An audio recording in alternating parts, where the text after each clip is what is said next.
Hi, everybody. Welcome today to the webinar on policy and the new cooperativism. I am with me today is also Mary O'Shaughnessy, who is hopefully going to help me out as well. and Rory will be kind of walking us through the technical parts. So hopefully I and us, we can focus on more the content and the discussion. I don't know how much I have to get into explaining the seminar series. I think everybody's kind of well versed in that. Rather than that, let me just introduce firstly our two guest speakers. Who will be giving some brief introductory provocations, comments on the theme of policy initiatives and spaces for the new cooperativism. Simon Teasdale, first of all, is Professor of Public Policy and Organizations at Glasgow Caledonian University. Hi, Simon. And Gianluca Salvatori, who's Secretary General of the European Research Institute on Cooperative and Social Enterprises. I'm sure many of you know. Hi, Gianluca. Many of you know them and each other as well. Let me quickly go over the abstract of today. Basically, there's a series of questions and then two basic questions that we're going to pose. So what new spaces are opening up for co-op development around the new cooperativism? How do crises, financial, epidemiological, generate opportunities for new cooperativism? Should the ICA and other cooperative infrastructure bodies support new cooperativism? How can they do so? What new policy initiatives would begin to build bridges between grassroots movements and existing co-op or social economy ecosystems, especially with dealing with contemporary socioeconomic issues and crises? And do existing ecosystems for cooperative development support or hinder or disrupt new cooperativism? So with that, the two main questions that I want to pose to our guest speakers today is, number one, what new policy initiatives would build bridges? Are we going to give them, they're going to do their statements first? Yeah, but these are the two major questions. Okay, all right. I don't know, I'm probably taking too long. So the two major questions, and then I'll pass it on to Simon and then Gianluca. The two major questions is, what new policy initiatives would build bridges between grassroots movements and existing new co-op initiatives or social economy? And then, do existing ecosystems for co-op development support or hinder or disrupt the new cooperativism? So with that, I will pass it on to maybe Simon first. So thanks for the introduction, and don't worry too much, Rory, about which questions go in which order, because I'm not going to answer any of them. So I suppose I'd first of all like to apologise, and I know it's cardinal sin never starting a presentation with an apology, but I'm not at all an expert on cooperativism, new or old, but my research focuses on how more radical ideas are de-radicalised over time through exposure to systems actors and through internal contestation within movements. So hopefully what I say might have some relevance. So what can we learn from the past? My own interest in co-ops stems from my involvement in and researching social enterprise since the late 1990s. And I guess social enterprise, as I see it, took off when early cooperative practitioners worked closely with new Labour government in the UK to reposition social enterprise, perhaps read new co-ops, as congruent with broader political objectives around the third way. I became friendly with John Goodman at Co-ops UK, particularly when I lived quite close to him in Coventry. I was closely involved in, and he was probably scarred for life by this. So as social enterprise became politically popular, more organisations sought to position themselves as social enterprise to gain political influence and money. Social enterprise in the UK is seen as hugely successful, and as you change the way you count them, there suddenly become millions of social enterprises contributing to tackling absolutely every social problem imaginable. But there's little sign of any of the co-op principles in most of these social enterprises. So is this failure, or did new cooperativism lead to systems change? I guess in terms of more radical objectives, inherent in what I see as cooperativism, and this is a romantic outsider's view, it's probably failure. So social enterprise is like the pepper that sits next to the salt in terms of capitalist development. It adds a bit of spice, but doesn't do anything that risks offending our bland tastes and sensibilities. So what can we learn from social movements?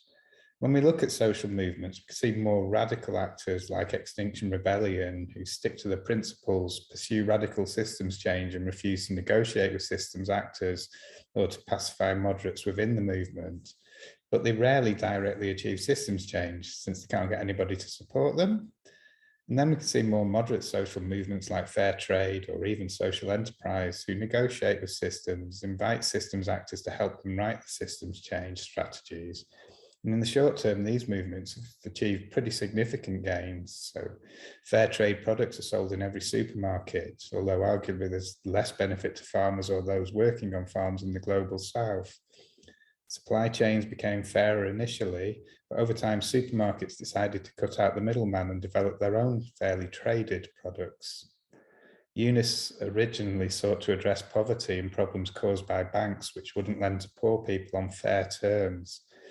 Microfinance then emerged through organisations such as Grameen, which offered subsidised loans to poor people, and eventually banks moved into this space, sold high interest loans to poor people and securitized their products to sell onwards. Some borrowers committed suicide rather than face the shame of being unable to make repayments. But you could actually argue that EURICSE came closer than anyone to toppling the capitalist system following the banking crisis of 2008, when these securitized loans started falling apart, even if he didn't intend to originally. So what should these movements have done? Well, I guess the research we're doing at the moment suggests that actors negotiating with systems in new policy spaces need to find ways to protect the integrity of their collective action frameworks just to achieve and then sustain incremental systems change. So for new cooperatives, this means remaining true to cooperative principles and highlighting where other actors are stepping into the space and misusing it. And if more moderate actors are going to make political gains, they need the radical actors like Extinction Rebellion who stick doggedly to the principles and refuse to cooperate. For while their own frameworks might never be successful, they do expand the realms of what the rest of us consider possible and give us material to draw from. In essence, they dream the impossible so that others can stretch the boundaries of what is possible. So to close, be careful who you invite into these new cooperative spaces and what that might mean for goals and values. Thank you. Thanks, Simon. Provocative. That's exactly what we're looking for. Great, thank you. That's great, great. Gianluca. Yeah, thank you. Thank you for the invitation. I will be less provocative, of course, more moderate. Starting from the point that, of course, I believe, as you, that new spaces are opening for the cooperative model. However, I believe that these new spaces are opening in a different way than in the past, more following a logic of proactive vision. So proposing a model that is not just instrumental to the new needs. So it's not a substitution or a compensation for the failures of other economic actors, as was in the case in the past 2 decades, but more in terms of a phenomenon with an institutional legitimacy, fully recognized. So I see the opening of these new spaces not only as a direct effect of the crisis, namely as a factor in the multiplication of social needs that demands new answers and so on, but as a consequence, above all, of the questioning of the relationship between state and market. Let me explain by the most evident example, the effect of pandemic. One of the unforeseen effects was to show the importance of the pure market mechanism and to highlight the fundamental importance of the public action. It is the public authority that ordered the lockdown, that closed businesses, that restricted our freedom of movement and so on. And it did so in the name of a common good, the collective health. So it's the state that has taken responsibility for responding to COVID, providing means, resources, operating through its articulation, and even providing to businesses the compensation for the effects of the crisis. So the new scenario that opens up is quite different from the last 2-3 decades. If until yesterday, the cooperative model had to deal with a capitalist model that claimed to be in a better position to deal with any problem, from the environment to social inclusion, anything. Today, and I believe in the years to come, the issue will be to confront the illusion that the state has really returned to the center stage as it was in the past. So I see a shift in the kind of dialogue that we have to support.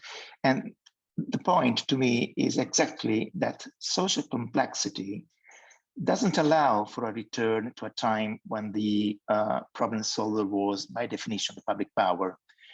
Our society is incredibly more complex, with needs much more articulated and differentiated than in the past. The expectations are more sophisticated, cannot be satisfied with universalistic answers. So I think that in this kind of society that is not driven by mass principle, but is based more on personalization, generalist solutions like those provided by the public authorities are increasingly unsuccessful. So we are living in this strange and difficult situation. From one side, our counterpart has changed, is more important to address our reflection towards this return of the state on the scene. On the other side, there is not a cultural perception, a clear cultural perception of how those kind of answers will not satisfy the new needs. So we can exercise the imagination, our imagination, in drawing new spaces for cooperatives. And of course, there is a list of emerging needs that are quite clear. There are needs in which public action and private for-profit sector are for sure lacking.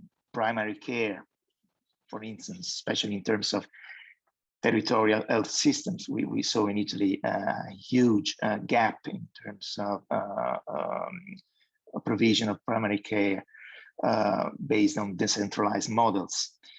Local services of public interest, another weakness that we have to cope with. Work integration, but not only of disadvantaged people, but increasingly more of people expelled from the labor market due to the technological transformation. All this is quite clear, but there are many more areas in which we do not really, we cannot even imagine those new sectors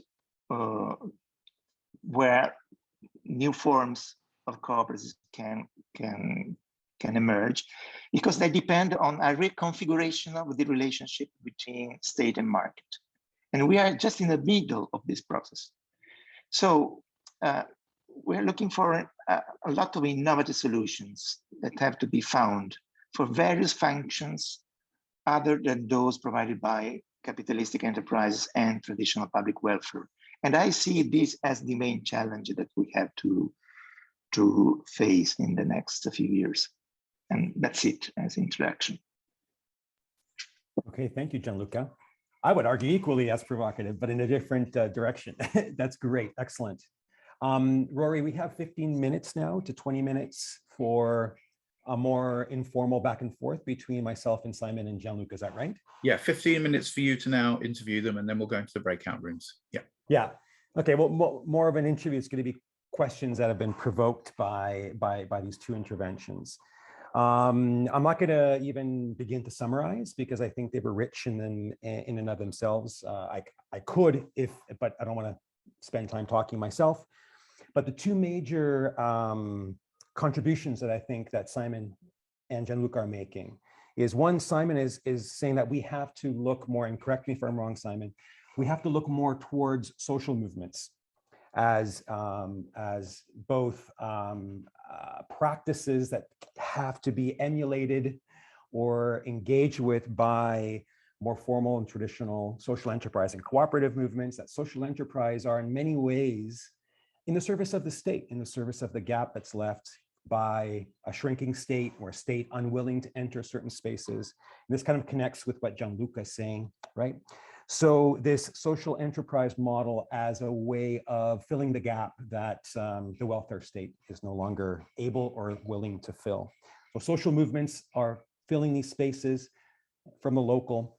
What I view as connecting both interventions also is subsidiarity, or the role of locality, the territory, and solutions coming from there. And then moving on to Gianluca, what I'm sensing here is this kind of new relationship between state, a changing state, and a incomplete market is a new form of institutionalism or a new institutionalization of these practices and these new spaces that are created based on new forms, new crises that are emerging because of this paradox, problematic tension between state and market that just aren't willing to provision for the needs of localities and territories. I think that this is the connection between both.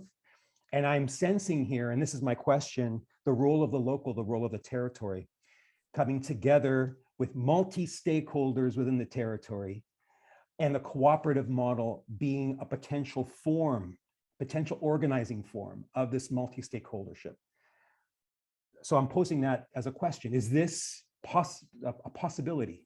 Is this the next stage of cooperativism to fill in these gaps that I think I've identified, or you've identified, and I've tried to kind of summarize?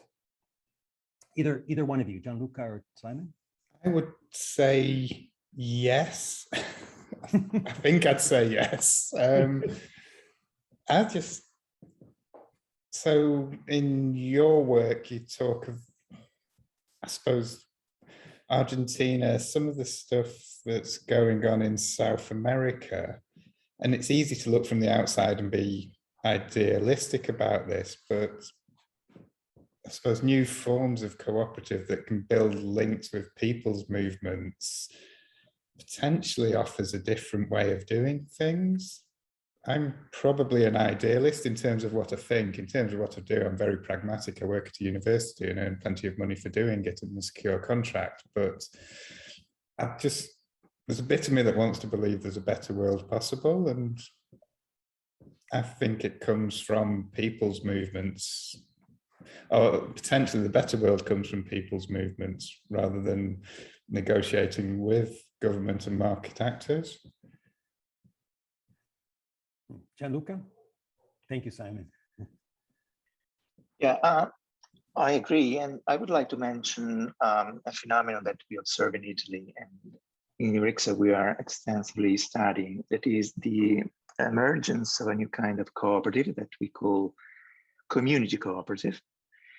It's something like a new wave. In the 80s, we had social cooperatives as an innovation in the organization of the cooperative movement in my country. And we are observing something like this in two main areas that are, from one side, underdeveloped rural areas.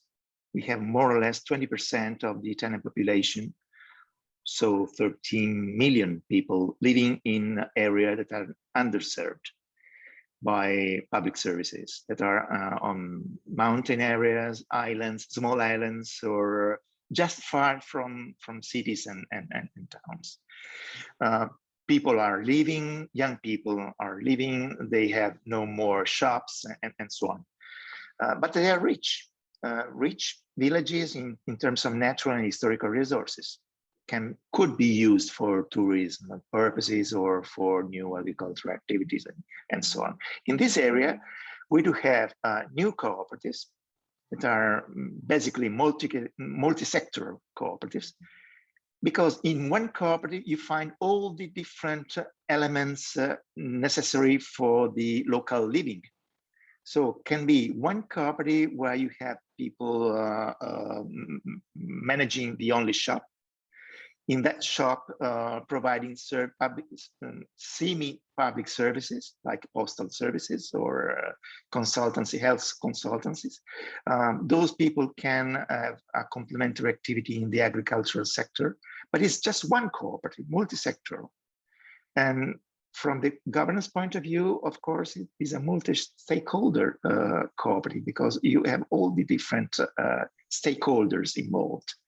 The other area are the fragile urban areas, with particular regard to places in the marginal areas where there are processes of regeneration of public spaces or regeneration of abandoned buildings, with the aim of promoting new activities and services. So creating interaction and relationships among citizens, tackling inequalities and so on. And it's quite interesting that you have exactly the same kind of spontaneous phenomenon in both areas. So in the underdeveloped rural areas and in the fragile urban areas, you have this new form of the community cooperatives providing innovative solutions. And our economic entities representing the interest of community and with an explicit aim to benefit the local community. So I would answer to your question that yes, the community are a basis for a renewal of the cooperative model in my country. Is a bottom-up phenomenon. Is a phenomenon that challenges the traditional cooperative organizations, but also the legal framework. Yeah. Because it's not clear which kind of cooperatives are there, because they are not only workers cooperative or users cooperatives or agricultural cooperatives. There are a mix of all these. And so there is a policy issue there. So you need a legal framework that is flexible enough to accommodate all those new organizational forms that cannot be framed within traditional classifications. And this is a trend more and more diffused in Italy. Mm-hmm. I have been to some of these co-ops in Italy, Succiso, in Emilia-Romagna, and also in Bologna and other cities, you neighborhoods that are these recruited spaces. And in the UK, I'm familiar with, for example, co-op pubs, the increasing phenomenon of co-op pubs, which could be a form of community cooperative as well.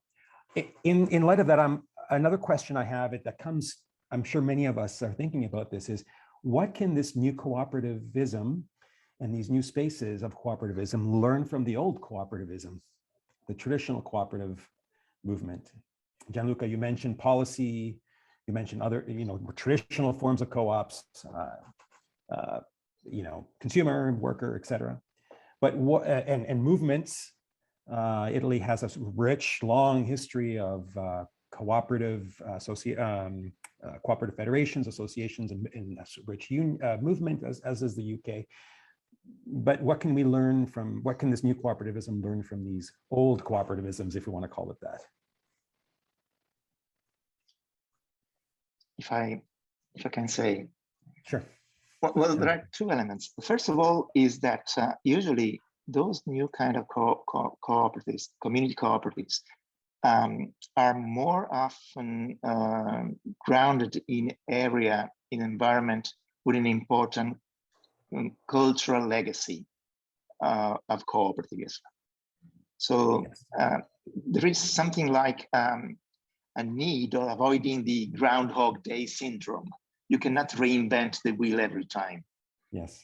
So there is a legacy to be transmitted, and this tendency means that the old cooperative movement can help a lot in transmitting values and providing a framework, a conceptual framework.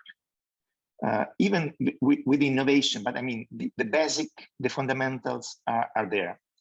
The second reason is that the coexistence within the same system of organization of different size and ages, old and new, can activate virtuous exchanges also from the material point of view. From one hand, you have a circulation of innovation from the younger to the older, so to the more established organizations. So the traditional cooperatives are learning a lot from these new community cooperatives. They are observing, studying, analyzing what is happening in this area, because some of the elements can be translated or transferred. On the other side, more basically, those old cooperatives can provide a financial support for the startups of these new innovative realities. You know, I mean, most of you know that in Italy we have this law obliging the allocation of 3% of the profits of all cooperatives to national funds that can be used for the promotion and the development of the cooperative movement. Well, those funds are crucial, you know, in order to help the startup of these new experiences. So it's another way where old and new are touching each other. I would have given a one-word answer and said values, but I've already had that. Gianluca got there first. I think there's something around cooperative hubs, and then up the road from us at the moment in Scotland, we're in Glasgow, but rural Scotland, you see islands, villages almost run on cooperative principles, and I think that fascinates me. So within a family, you don't think, oh, he's worked harder, he's going to earn more money than her. You share things out according to how people needs, I dare say. My wife's in the next room making the tea, so she'll probably disagree with me there. But if you can extend that beyond families to villages, share resources, you build your windmill, a modern windmill, of course, and we're seeing that in the villages in Scotland. They're utilising power of wind and waves, owning it at a community level, and using the money that brings in to develop new projects. And I guess without knowing enough about the past, that is something where we can learn from the past. How do you keep control over it? How do we avoid selling our building societies to the banks when they come knocking at the door? You know, how can we keep these assets in local hands, learn from them, build and build for the future? Which I guess is a similar answer, expressed in less eloquent terms than Gianluca. Thank you. This reminds me of, and I was just reading one of Rory's chat comments, and it does remind me the Inuit indigenous co-op in the Arctic Canada is Arctic Co-op, and so very much illustrating what you're both saying. The role of it's a traditional cooperative model that has done much to sustain these very remote communities in Northern Canada in ways that what you both have said resonate in this Arctic Co-op, and it's wasn't started by Indigenous by Inuit, but it's primarily the members are Inuit, and it's administered by Inuit. Very good to illustrate that, Rory. How much time do we have, Rory? Can I ask one more question? I think I've got a few minutes. Mary's got a hand up. Do you want to? Okay, yes. Mary. An observation really in terms of the discussion about, you know, trying to understand how communities protect assets and look after them. I think we could look to a lot of community-based sporting organizations, you know, because I mean, if I look in Ireland, we have sporting organizations that date back to the 1800s, you know, early 1900s, that are still run on a communal basis, which have become major centers for other sports, not necessarily other sports, but other sporting activities like athletics or walking clubs, and they are all completely run on a voluntary basis. They're not for profit. They have a really good governance structure, and their whole sense is that it's about, you know, preserving a certain type of sporting tradition, which is obviously historical, but also it's about preserving a community facilities for that community, and it's done in a very small, at a small level, in a small communal way, but has lasted over 100 years, you know. So there's a lot to be learned in terms of how particularly peripheral rural communities serve to preserve that aspect of what it is that they feel is important to the community as well.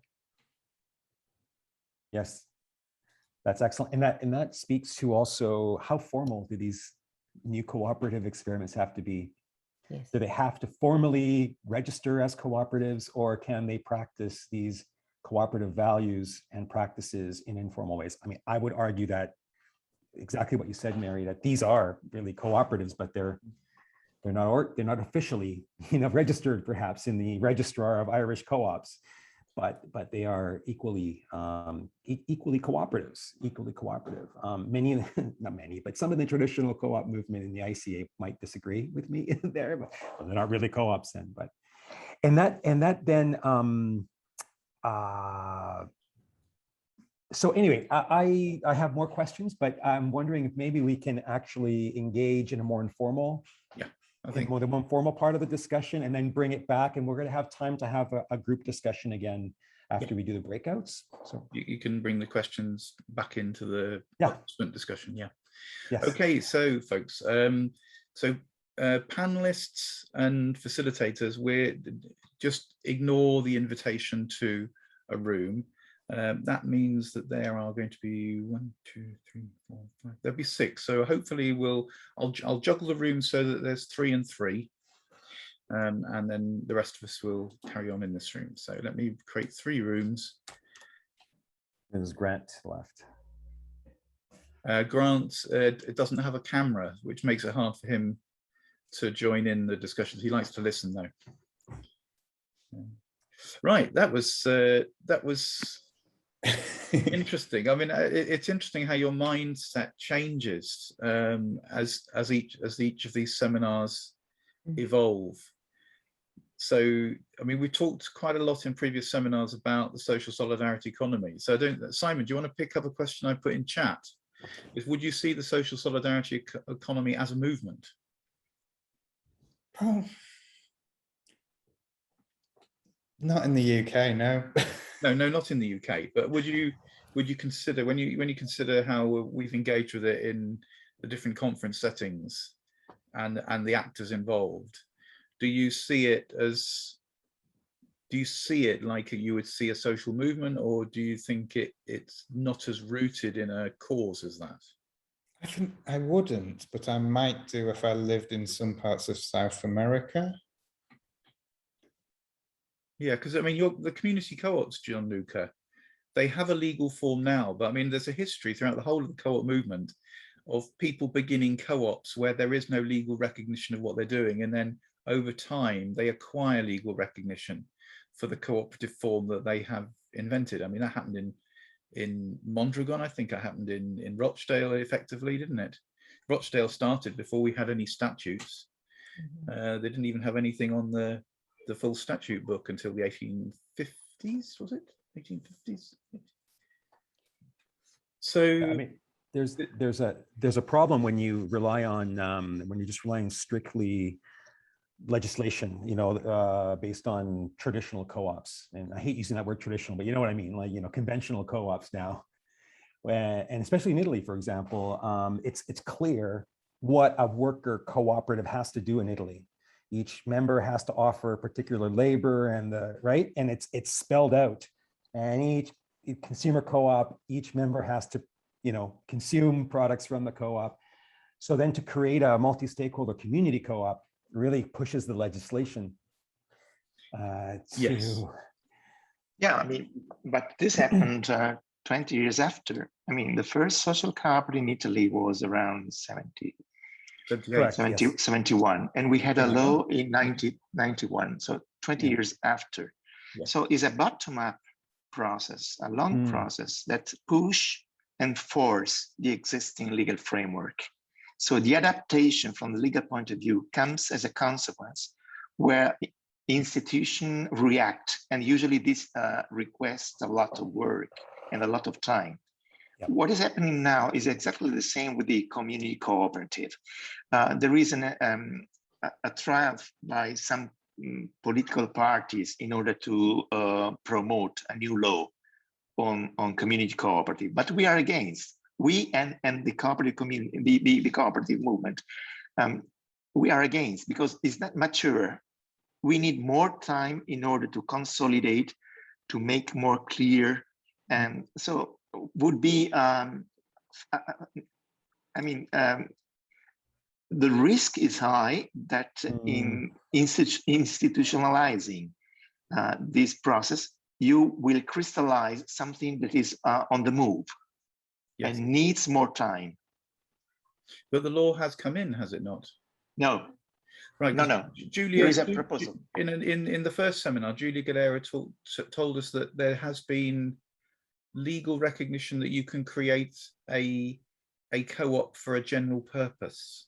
Is that something different to the? No, I mean this idea of having a law on community cooperatives was adopted by some regions. So we have regional laws in 3 or 4 Italian regions. And now there is a discussion at national level. Okay. So there is a proposal at the parliament, but I doubt that this proposal will pass. Okay, right, that's useful. Sorry, someone else, what were you saying, Marcelo, Simon? No, that's it. No, that's, yeah. What do you think, Mary? Because a lot of, like you say, a lot of the, when you were talking about Ireland, and I mean, I remember coming to Cork and meeting the credit union researchers there. There's so much that happens that there's a sort of informal mutualism that's built on the back of formal cooperativism.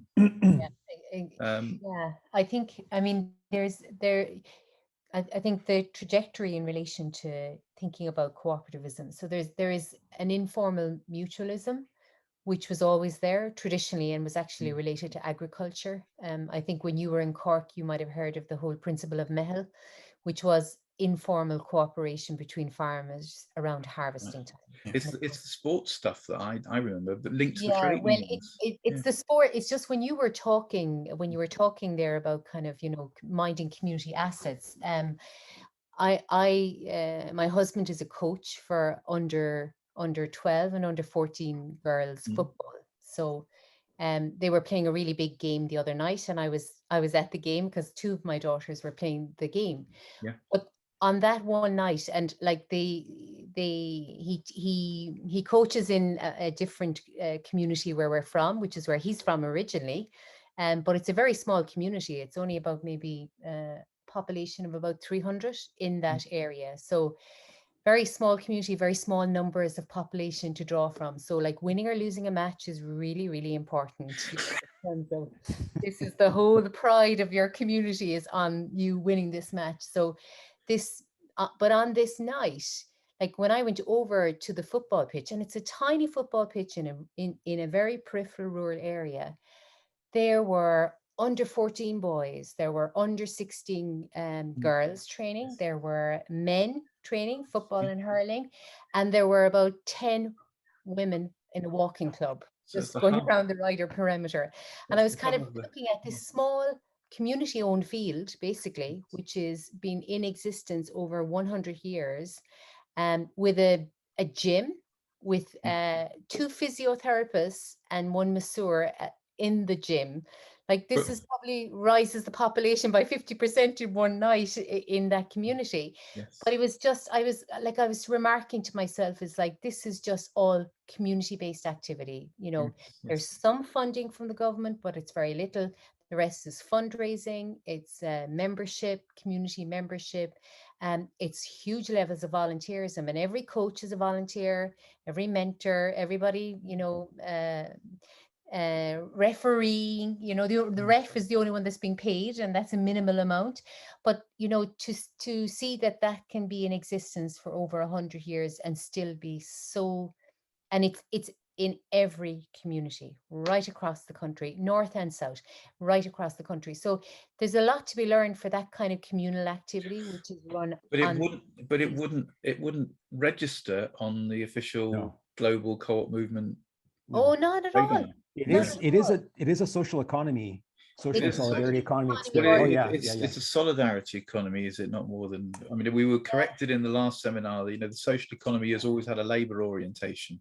Well, no, I would disagree. It depends where it depends on from. the country, I think. Yeah. In Canada, it's social economy is. Yes, in Yeah. Canada, but in France, you wouldn't get away with it. Social Yeah. economy. Wow. And also, I mean, it's as a grassroots organization, it's got a national presence as well, because it's built one of the largest football stadiums in the capital city, and a big conference facility. So it has that capacity. But I mean, the fact that it's still run as a voluntary based organization with communal activity and is relatively autonomous from government, except to get some funding. Yeah. This reminds me of in Canada, the curling rink in small communities across Canada, especially in the center and eastern Canada, at the curling rink. And then in Quebec, it's also the ice rink, right? These are similar spaces where other things happen besides playing ice activities, right? So it's very interesting. And what happened in Italy is that this kind of grassroots activities based on villages and small communities were obliged at a certain point to adopt a cooperative form, because associations are not allowed by the national law to have commercial activities. So when you have to manage money, not only donation, but I mean, some commercial activity requires a formal entity, and the most used is the cooperative one. Can an association in Italy own a cooperative? Of course you can. And you can have cooperative owning ordinary companies as well. Yes. You have both ways. Yeah, I've been exploring in my mind, and again in the previous seminar we had a discussion that led us into the what's becoming a popular arrangement of trusts owning trading entities. So you have like a mutual entity that owns a commercial entity, and we know that charities can own trading arms, but we don't really think that actually that model is not that new, because we've had like John Lewis Trust owning the trading arm, Scott Bader Commonwealth owning the polymer company that delivers the profits back to the Scott Bader Commonwealth. And in Scandinavia you get trusts. I think IKEA even as a trust. I know it's huge, but I think it's established as a trust. But it also highlights the point that much of that kind of formalization of those organizations is often as a result of having to engage with the state, and avail of public funding. So which takes us back to one of your first questions, Marcelo, which is how is new cooperativism inhibited, and does the state inhibit? Do the where the co-op movement has established legal forms for co-ops, does that then act as an inhibitor? Because when people are challenged to turn their cooperative activity into an enterprise, they may resist adopting co-op statutes for various reasons. Well, just touching on what Gianluca said, yes, then it could potentially, if you legislate too soon, if you try to impose forms too soon. This is I think that the secret is the challenge to find ways of facilitating organizing, but also not predefining too soon. I mean, it's the sweet spot somewhere, and just to kind of interpret what Gianluca was saying, and that's the challenge. It's almost like as soon as you legislate it into existence or legislate it, then it's not the new cooperativism anymore. Yes. Yeah. On the one hand, it's a traditional. No, it's a institutionalized cooperativism. You become part of the establishment. Yeah. Yeah, but then at the same time, you need those safety structures to some degree to mitigate the relationship with markets and the state, which exist. I was intrigued by your example of fair trade, Simon, because that's what makes me think the social solidarity economy, which is trying to deliver, goods and services in a different way, You know, fair traders were trying to do something quite radical, but it was very definitely enterprise. You know, it was very definitely trying to do transactions that would eventually reach the market. Yeah, so the example of fair trade comes from something I've been working on with Alex this morning, which is fresh in my mind. So it isn't normally one I might have used. So I'll take you back, but Mary's football pitches, and your thing, can you have a holding company owning everything? Is that where you're thinking of the new cooperativism? Well, it's a holding company. I mean, an association. Yeah. I'm using the term holding company, but not a company. It would be an association that's protected, but then allows for a lot of different structures within that. Or you know, autonomous. You know, it's you know, if you think of the co-op movement's organisation of tertiary, secondary, and primary, I mean, you could have a mix of associations and co-ops and still have the democratic ideals permeating the whole structure, with an association at the top and other trading entities being members of it. In Canada, that's strongly dependent on the national legal framework. Yes. I was going to say, in Canada, the default social economy organization, let me just use that broadly, is the nonprofit organization. And within that nonprofit, anything can be a nonprofit, as long as the profits go not back, it goes back to the organization or to the community. The way social enterprises tend to work in Canada is that they either support charities, they're all nonprofits, right? But then are you a charity or not? That's a whole different tax. It's mostly a tax question. And then do you social enterprises, now they can work in the marketplace. Charities can't on their own, but with social enterprise arms, they can then operate in the marketplace, and that's what they often do. So social enterprises support charities. And sometimes you have social enterprises forming charities. It's interesting. One example is Habitat for Humanities. So they do housing around the world. They build houses. Groups of volunteers go. It's kind of volunteer travel volunteerism, and they have a restore. They have the restore is a social enterprise, and it receives used furniture, used whatever you have, and the restore then provides funding for Habitat for Humanity. That's one example. That's very common in Canada. I don't know if in Italy that's possible. So it's not like the Habitat for Humanity and Restore wouldn't naturally become a cooperative in Canada. They would do this. They would become this charity kind of social enterprise model. I'm wondering if in Italy, how would that happen? You can have complex architecture based on both foundation and social enterprises under the same hat. So you can have a foundation with social enterprise arm, or you can have a social enterprise creating its own foundation for charities. It's similar then. Similar. In terms of spaces, you know, the spaces that we're talking about seem to be community spaces. Community spaces where you've got, you know, a vibrant community that's got a rich culture of informal cooperation, like, you know, your Irish villages across everywhere. But then you've got the radical spaces that sit around social movement activity, which are going to incubate sort of egalitarian flat structures, some of which might want to go beyond, you know, talk and social action into enterprise activity, which could be an actual building block. Something that came up yesterday was food. We had examples of radical food projects being another sort of space. There are quite a lot of progressive spaces still, even in the midst of neoliberalism. Gianluca, I mean, I thought that was very, very interesting what you're saying about the post-COVID context, that the pandemic has proved that the state doesn't have the answers, or you think that post-COVID there's a legacy. Am I interpreting this correctly? There's a legacy where people will cease to see either the market or the state as the answer to the problem. Yeah, I mean, this is the feeling right now in Italy that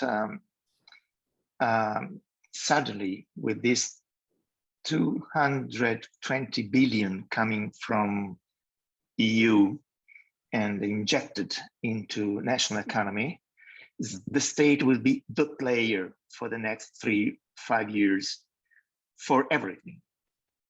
Social development, economic development, and so on. And all those enterprises that until yesterday, until the pre-COVID era, were publishing and communicating their powerful ability to cope with any kind of challenge, including the social challenges, now are silent. It disappeared. So all this kind of rhetoric disappeared. But you have an anti-rhetoric that the state can do everything. So we are in the middle again. As a cooperative movement, we have a different enemy to fight, but it's the idea that the state can do everything. Okay, I'm about to close the breakout rooms. By the way, I've given them a 4-minute warning, and their 1-minute warning is about to come up. Rory, yes. What would you like me to do at this stage? How do I manage this? Well, what you want to do is to eke out what was happening in the, because there's only one room, it should be a bit more straightforward, but encourage them to talk about what they were talking about and share with us what they were talking. Otherwise, we have nothing on record of their points of discussion. Share with them and then we'll have an open discussion. And then Simon and Gianluca can react to what they've been talking about. Yeah, great. I'll just moderate then. I won't. Okay, sounds good. All right. So let me tell them I'm closing the rooms. So, so welcome back. I think this is the breakout room is back. So what we'd like to do now is get a summary of what you talked about. We have about 20 minutes. So maybe somebody or group, 2 of you or 1 of you can summarize what you discussed, and then Gianluca and Simon will respond, react, intervene, and then we'll have a discussion. You can reenact some of the debates that you've been having. I mean, reenact. Yeah, yes. Do react to each other's contributions to your group. This is your space. Yeah, this is your space to share what you've been doing. Go ahead.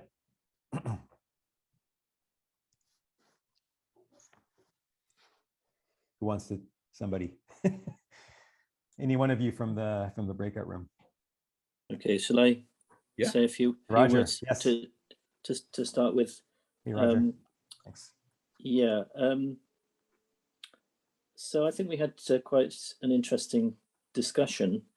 I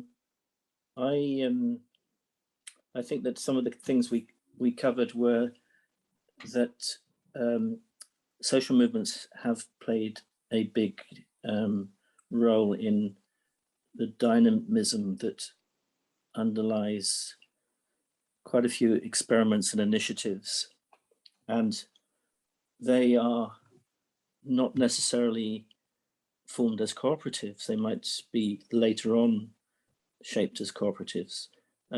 So we were looking back at, Martin was in Green City and the food movements of the 80s, and also the radical bookshops were collectives. So collectives was a form, and then they became cooperatives. So I think there is a tension between the sort of phase of experimentation and the development of flexible forms, and then sort of formalizing and institutionalizing that as a cooperative or not, or could go somewhere else. I'll just say one more thing, which was that I think that it's a different point, that the session was framed as policies, and I think that's a slightly different way of framing the issue, and for me kind of would lead you down the path of thinking about what are the cooperative and government policies that shape the spaces that Gianluca was referring to, about reconfiguring of capitalism and the state. And social movements is another theory of change. I think one needs to be careful about the role of the state in that process. So I'll stop there because there were still lots of other things we didn't say that I haven't said.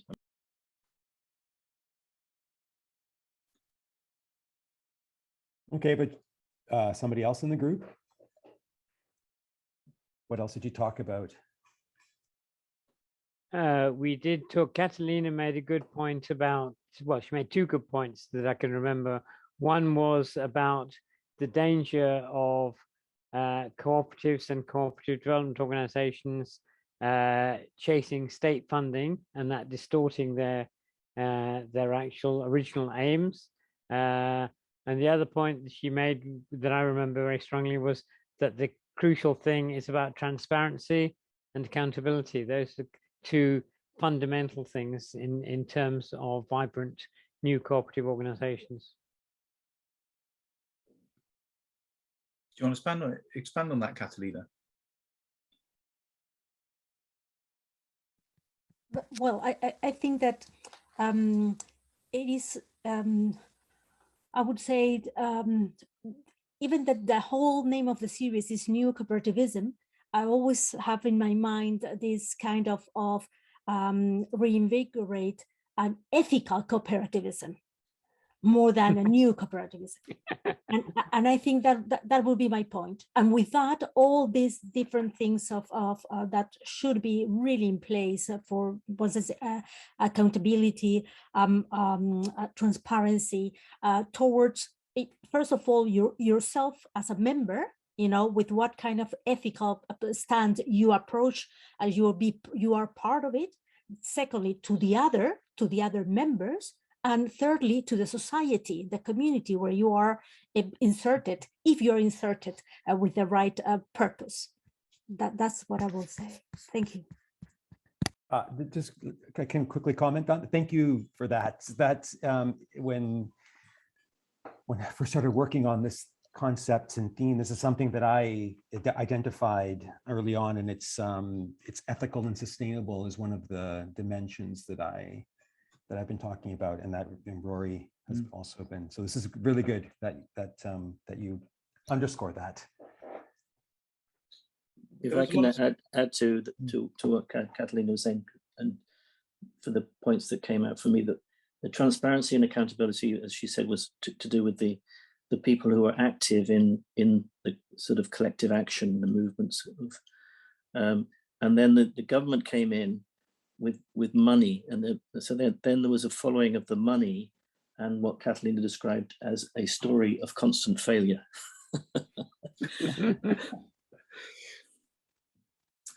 In our group, we were also talking more about social movements than we were about government policy. In fact, there was the same degree of skepticism around not just the money that comes from the state, but the legislative agenda of the state when it seeks to formalize something that you call new and radical. That it's at that point it begins to close down and be narrowed rather than supported and aided.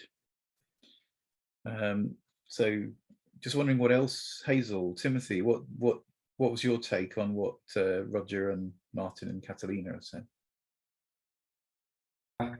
I think generally one of the main things I agreed with them, that even as we talk about new cooperativism, we also need to talk about ethical cooperativism.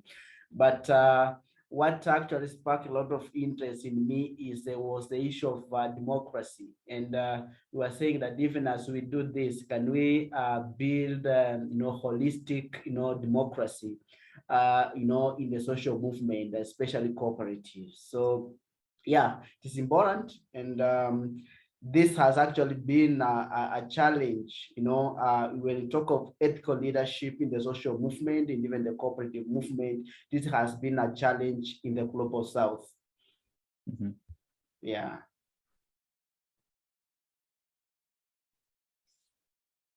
Okay, anything to add, Hazel? Anything to add? You might hear a flute in the background, sorry. this was something we didn't actually talk about in the group, but it's another thing that I was kind of wondering about listening. I'm afraid I came late, apologies, but listening to what the initial speakers were saying is what spaces are being filled by cooperatives, old and new, and I've sort of, there's a bit of me that thinks, maybe you discuss this a lot or think about it a lot, but I sometimes feel there's a bit of a gap for us in talking about this in terms of if the relationship between state and markets is changing, so it's almost like spaces are the, is what we're all waiting for, spaces for us to insert ourselves, and but there's also about creating the space, and which is where social movements come in, I think, and to actually actively creating spaces. But then there's a concern of mine also, is that space always about meeting market failure and gaps, deprivation? Is it, or are there other ways in which new cooperativism is actually helping to shape other parts of the economy or economies? So these are the kind of questions that rumble around in my head, I think, when we're talking about these themes. We talked about sporting spaces that then become hubs of community activity of all kinds. Yes. Mary gave us a much more detailed description of the Irish co-ops, but I think you can see the concept of fan and community ownership in sporting organisations in the UK, the Football Supporters Trust. There's much more talk now about following the Spanish model of Barcelona over here, since they tried to create the breakaway league. There are various things in the sporting world that are pushing us back towards mutual models and away from the private sector commercial models. There's also, I might say, in relation to some of the work we've been doing, which is looking at more community-based social enterprises or organizations that call themselves social enterprises in rural areas that are involved in rural tourism. And what they're actually doing is they're far more effective at negotiating access to communal land, access to maybe sites of historic interest that entail traversing over private land. They have proven themselves to be much more effective at facilitating the negotiation of that with local inhabitants, and also acting as an intermediary with public agencies and even some private operators, where it's failed. I mean, we've seen evidence of where it hasn't worked in the past, and then when you take a community that will take over because there's a greater degree of trust and because it's not seen as a commercial venture for private gain. And it has to very good effect allowed for the negotiation of using both private and communal space, but for wider benefit of the community that's the host of the host for those incoming tourists. Good point. I wanted to respond. Your comments, Hazel, made me think about this, and it's both it's seizing on spaces or responding to. Sorry, there's construction going on in the back. If you hear that, constructing. I have flutes and you have construction. Sorry. Yes, seizing on constructing. Seizing on and constructing spaces that have been appropriated by market capitalism, markets, and the state, and also creating spaces that the state and the market haven't tapped into, haven't created. So an example of the former would be, and those in the UK can correct me here, but the right of ways movement, the fact that people, because most of England, for example, has been enclosed. So The right to people roam. that are in walking clubs that wanted to access, wanted to go through fields, that is an example of, they're not cooperatives, but it's an example of this kind of taking back from what was enclosed. Mm. And then another example is where there's a gap that isn't being filled, and then cooperatives can fill that gap. But I don't know, these are reactive, and it's hard to imagine something that wouldn't be reactive, that would be an invention. Well, it's not hard. An invention of the cooperative movement, or of an invention. It's not hard at all, actually. Communities come together and invent things all the time. But because we're so ensconced in this capitalist state capitalist system, it usually is a response to a gap, a lack. Yeah. So anyway, I have to develop those thoughts more. But thank you, Hazel, for opposing it in those ways. And I think we have to think more this more clearly. But I want to know if anybody has, Gianluca or Simon, have anything to. We haven't talked about the internet as a space yet. I mean, there's a future seminar that will be on that, but that's probably one example where it's not just filling a gap. It's a generative space because of creating technological possibilities. I think that's still something that, again, we'll see what comes out of the later seminar.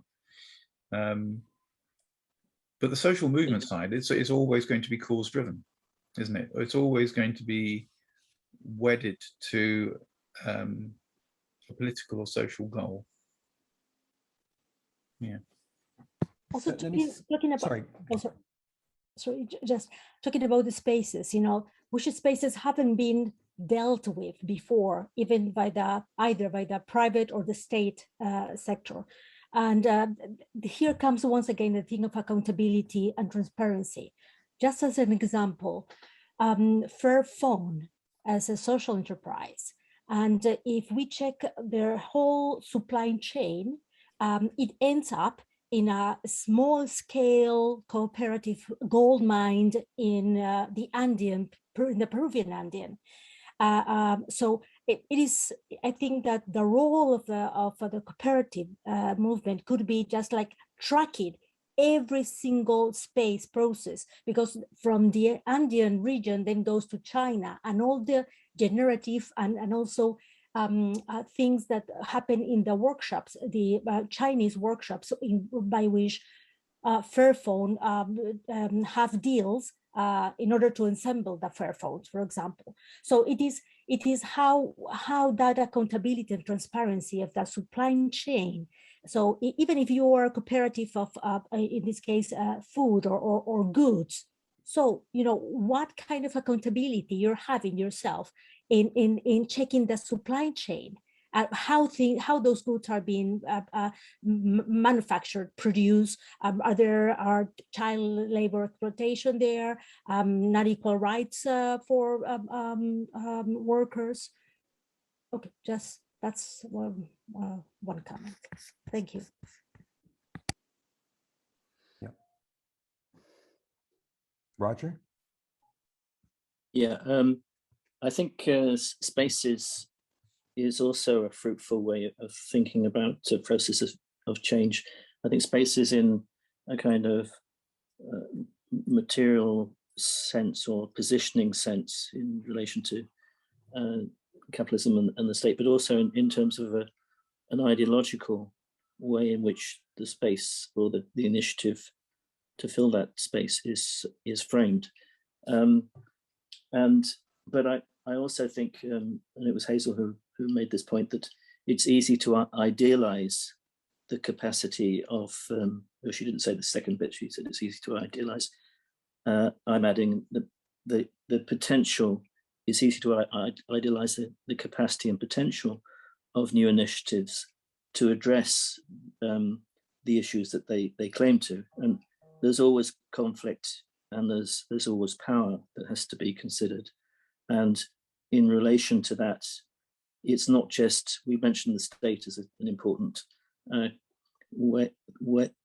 force for reshaping initiatives. The cooperative sector, the established cooperative movement is, has a long history of distracting from new initiatives and not accommodating them. So Martin mentioned that you know, there's a lot of initiatives around food now, grassroots initiative around food, and the co-op group is forming a relationship with Amazon. I remember that the co-ops, the new co-ops of the 70s and 80s formed networks. They didn't want to join the established co-op movement. They wanted to remain separate. And ICOM, which was the Federation of Worker Co-ops, for a long time didn't want to join the established co-op movement, and possibly for good reason. So I wanted to add those two critical notes. Yeah, you see the same phenomenon in new cooperatives in Latin America, many of them. The traditional, especially, it's really stark in Latin America between, you know, I'm thinking of the traditional cooperative movement in Colombia, how it's used for business. It's good business because it saves you taxes. For example, a lot of the transport sector in Colombia are co-ops, but they're co-ops of bus drivers and bus owners. It's like a producer co-op, so to speak. But are they, you know, are they ethical, or do they espouse the values of cooperativism? And many in the new co-ops emerging in places like Colombia and Argentina and other places in Peru view them quite skeptically. View the co-ops quite skeptically, and so will be reticent to even form as a cooperative. Sometimes they have to for legal purposes because they're employing people, and so, but it's viewed quite skeptically, and there's lots of tension there. Yeah. So Roger, can I just follow up? Because I think it was after the Cooperative Commission in 2001 that the worker co-ops then joined the Board of Co-ops UK. So with hindsight, has it been helpful or a hindrance for the worker co-ops to join the institutions of the co-op movement? They seem to. Yeah. Well, there are two parts to that point. One is, was it good that they remained separate up until that point?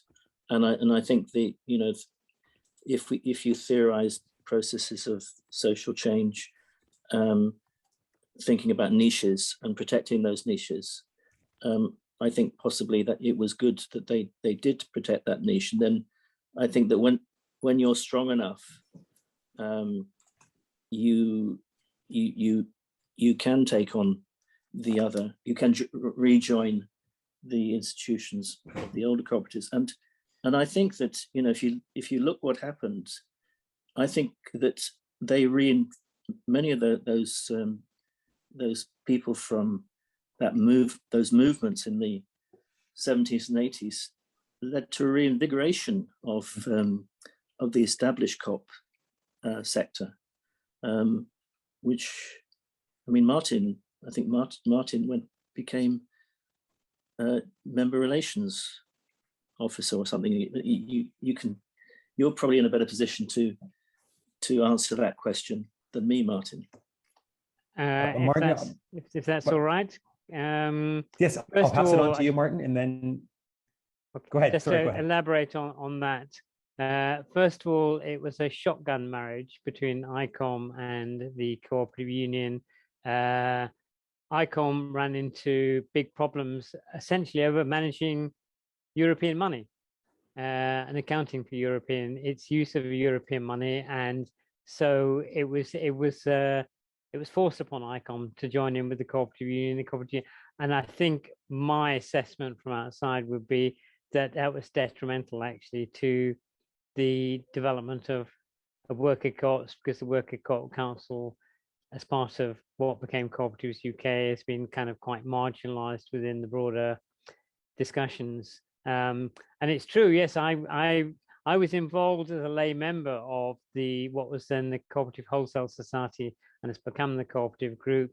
And through that, I was and there had been increasing dialogue between the worker co-op sector and the consumer co-op sector, particularly through Graham Malmoth, who became the chief executive of the cooperative group as it became I think in 1996. So before that, though there were good relations and collaboration and so on, and as a result of that, yes, I became the Scottish Secretary Membership and Community Affairs Manager for the cooperative group in Scotland, and I did my best over a 6-year period to try and divert resources into more community and worker cooperative and social movement activity. But that came to a sticky end, and we both agreed that I'll be better off moving out of that role and becoming briefly a consultant, and then for the cooperative group, and then a cooperative development consultant, where I felt much happier.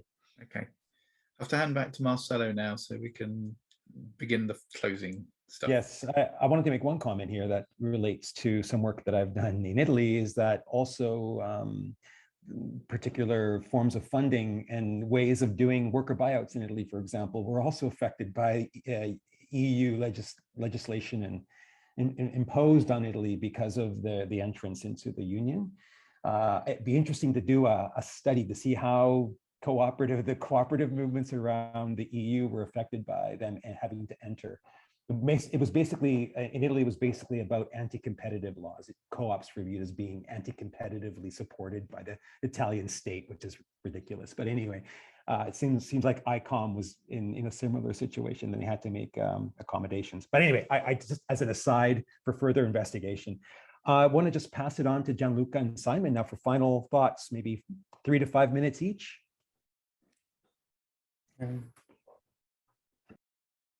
Okay. I go ahead. I have 2 very brief comments. One is based on my Italian experience, so it can be really different from yours. But in the last 30 years, what happened in my country is that almost every social movement has been quickly reabsorbed with no political strength by the mainstream. So what we assisted to fragile waves similar to fashion. And the result is that today, after all the disenchantment of those social movements, what we see is that the social movements occupying the scene today are more on the right wing. So they are more active on topics like no-vax, anti-migrants, and so on. So they are not at all progressive social movements. There are plenty of fears, plenty of suspects against change, and so on. So the idea to look at the social movements as a reservoir of energies for regenerating the cooperative idea, the cooperative model, in Italy, doesn't fit with the reality. It's more the opposite. So I know this could be a little bit provocative, but I see more the existing cooperative movement as one of the few subjects that can provide us a value structure and an organizational capability in order to overcome disenchantment and regenerate civic engagement. Because they are able, the cooperatives are able to create a real change. Even the oldest, even the most traditional, compared with the new social movements that are protest movements rooted in right-wing ideas. And this was the first point. The second point, back to the policies. When I explained, my perception of reconfiguring the relationship between a state and market, what I mean is, and this is something that in Italy is quite at the center of the public debate. It means that we need to decouple the concept of public and the concept of state. It doesn't mean that the state covers all the functions related with the public interest.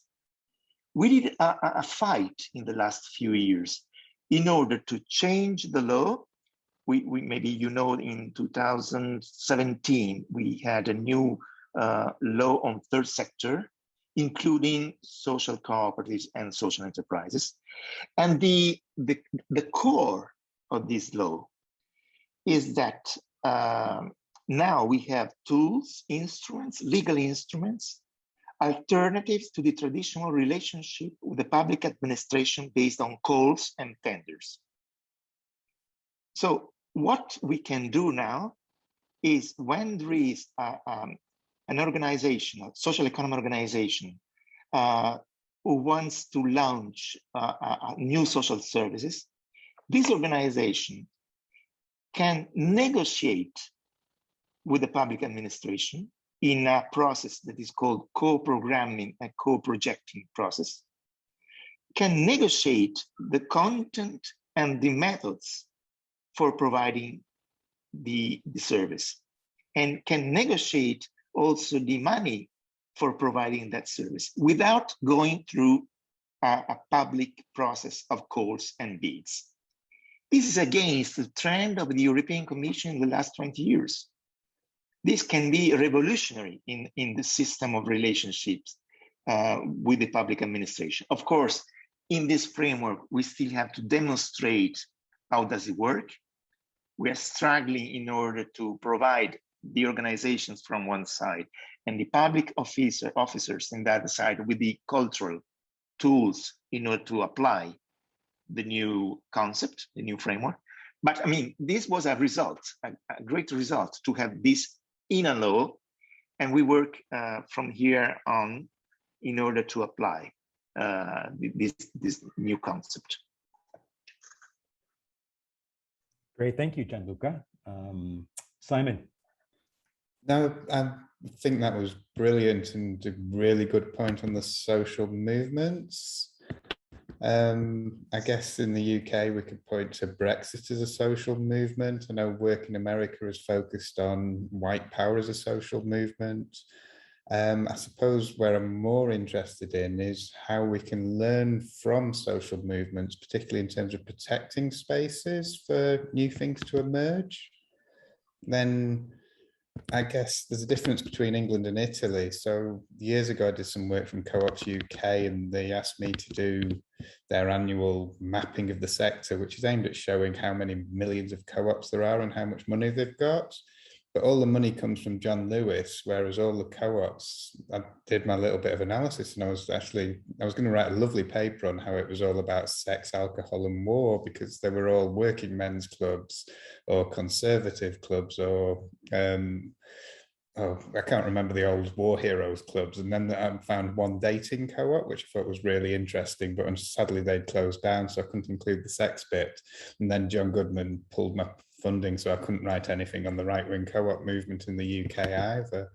But thinking through the discussion, I guess it's about protected spaces for experimentation and how new social movements with the ideals of the cooperative movement can, perhaps the older co-ops with the same ethical values can create spaces for new things to emerge.